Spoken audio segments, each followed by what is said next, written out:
What's going on, everybody? Today I got a couple problems with the Corolla and I'm going to try to fix them today.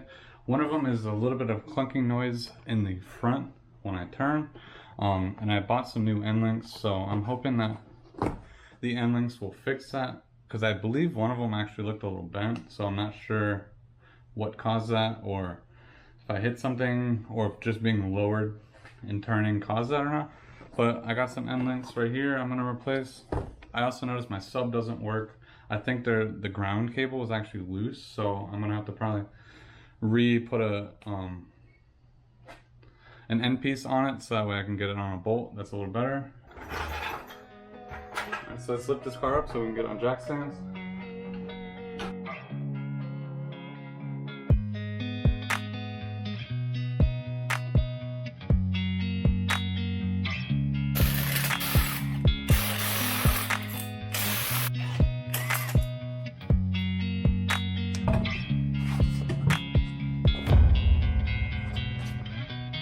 Alright, so yeah, you can see the end link is kind of bent. I'm not exactly sure. The bushing is shot up here, so just want to replace this real quick. I'm going to do it on this side and the other side, but hopefully this will be pretty simple. I know that bolt back here might be a little hard to get to, but hopefully we'll get it.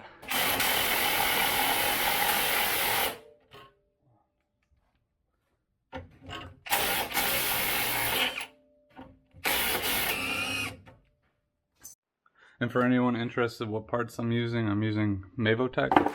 So I've heard some good stuff about it, that they're pretty much equivalent to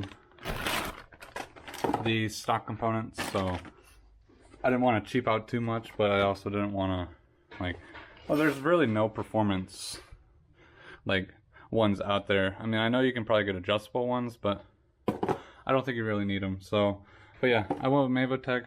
They come with all new bushings, new nuts, everything like that, so it'll be nice. Got my top bolt out. I just gotta try to get the bottom one out.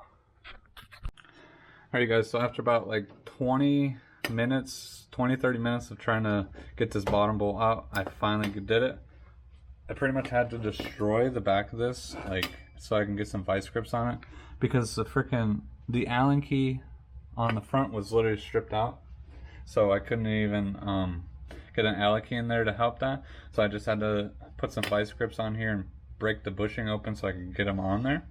And then just literally there's not a lot of travel back and forth in here with the wrench. So it's literally just a little bit at a time. I wish I need to invest into some ratcheting wrenches. That would be really good. But yeah, I finally got it off. Now I'm gonna put the new one on. And something I noticed too after I opened up the packaging here, these are actually re-greasable. So they have fittings, so I'm not sure. I think the fittings literally go right up in here. So we will screw these on. I think they're already pre-greased. And hopefully putting them back on will be a lot easier than taking it off. Alright, got the new end link in there. And I can't believe how much, how worn out the old one was. It was literally, I didn't realize how stiff, this should not be swinging around like that. The bottom one was pretty stiff, but it still moves around. But these ones are really stiff where you can barely even move them around at all. So, alright, I'm gonna put the wheel on this one. Let's go to the other side, and hopefully the other side will be a little bit easier. Alright guys, so I got both end links out. The other one wasn't as bad as I guess the passenger side one was horrible. Like I said, this thing's literally super loose. And then these ones, there's still a little bit of tension on them, but not a lot. So they're both probably going out. And like I said, it probably doesn't help that I am pretty low, but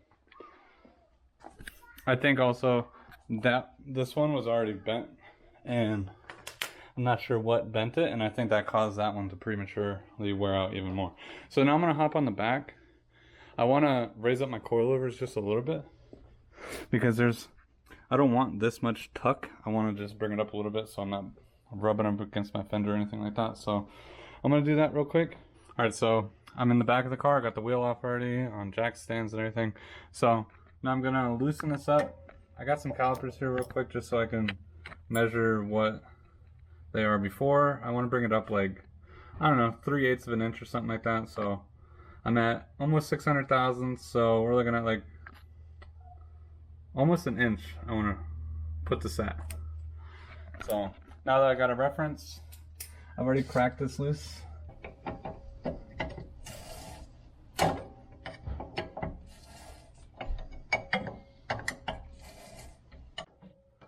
Alright, so I got it raised up, and I'm pretty close to 1 inch, so a few thousandths over. Now I'm gonna go do the other thing to the other side, and hopefully my suspension won't bottom out nearly as bad as it was. So, like, if I had hit some pretty big, like, dips in the road, like, I would definitely feel my suspension bottom out. So, but hopefully this 3/8 inch or whatever I'm bringing it up will help it out. So, I mean, luckily, I mean, I'm not really rubbing on my fender at all, but I just noticed that, like, you hit some pretty big bumps and you bottom out pretty hard. So I'm hoping this will fix it a little bit. All right, so now I'm on the other side, so let's measure where we're at here.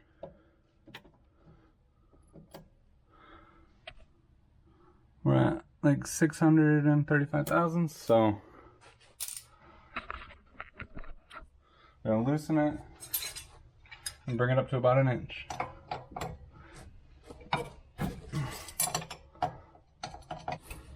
Hey, and I'm curious, you guys, what coilovers do you guys have on your cars? I hear a lot of people with BC Racing coilovers. Everybody says they are like the best. I mean, I have Rev 9 coilovers. They're like half the price. And honestly, I have no complaints. I'd imagine the ride quality with BC Racing coilovers is better, but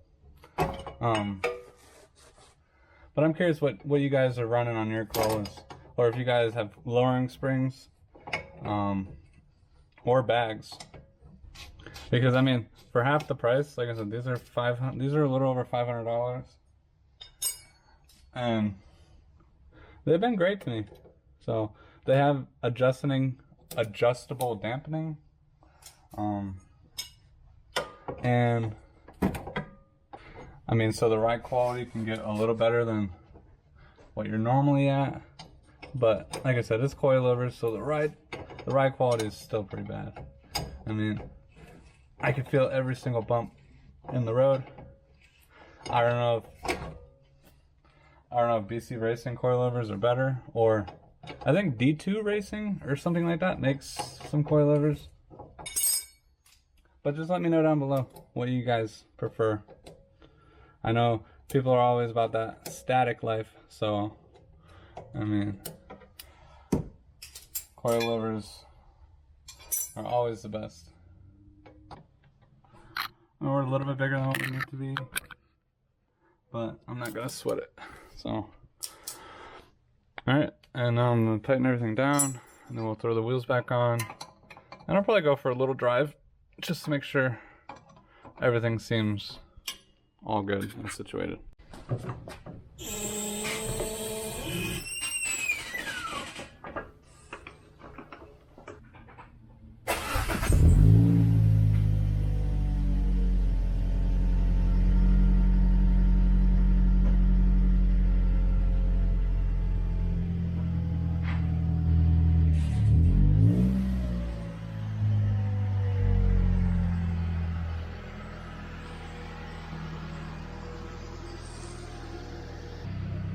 And don't forget to torque your wheels.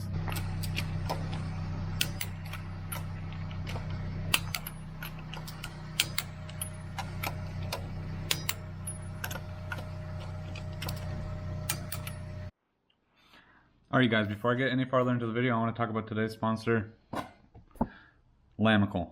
Lamical has introduced their all-new all-lock system, which has been a huge success on a Kickstarter. It's a very innovative and very nice way to be able to hold your phone, whether or not you're in the car, traveling, biking, running, whatever it is.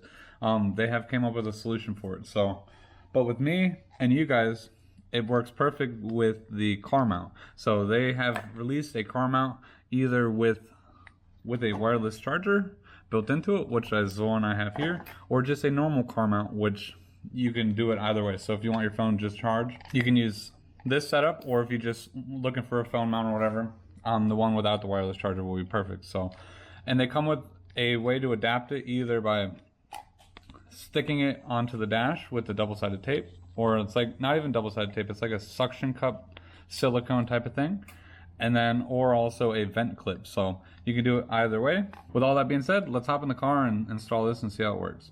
Also, I will be including a link down below and also a discount code to save you 10% off your order. If you guys click through the link below, it really helps the channel. All right, so to install the vent clip one, very simple. You just put this on. There's a screw here, or a twist part here, so that way you'll unscrew it, latch it onto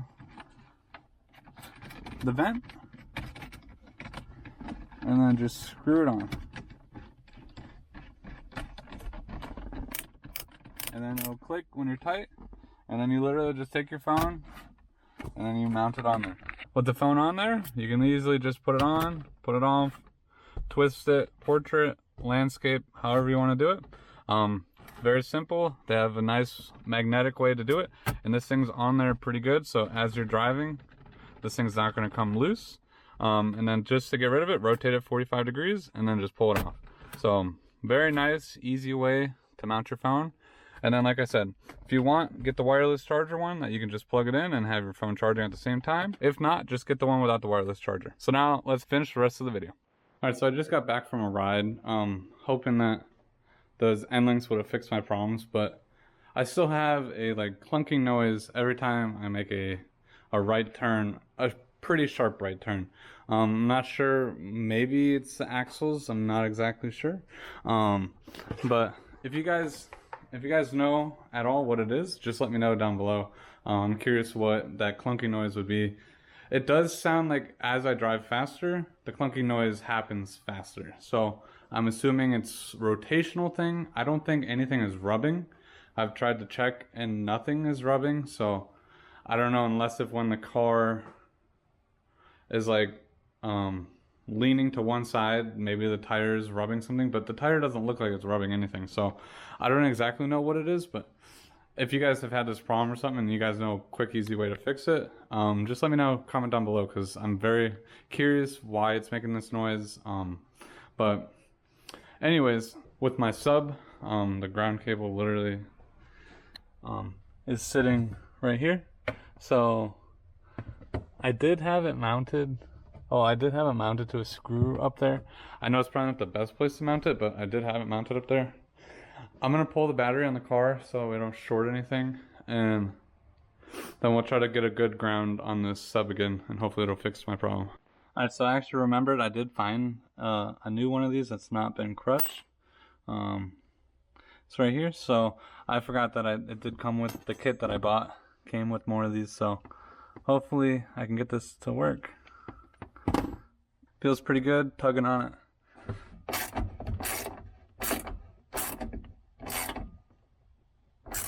Alright, so that was pretty simple. Got that turned on. So let me plug in the battery and then hopefully the amp will turn on and my bass switch will turn back on. Alright guys, so I got everything hooked up. My amp and everything is turning on with power. But there's no sound coming out of the sub. I'm not sure. And also my bass knob is not turning on.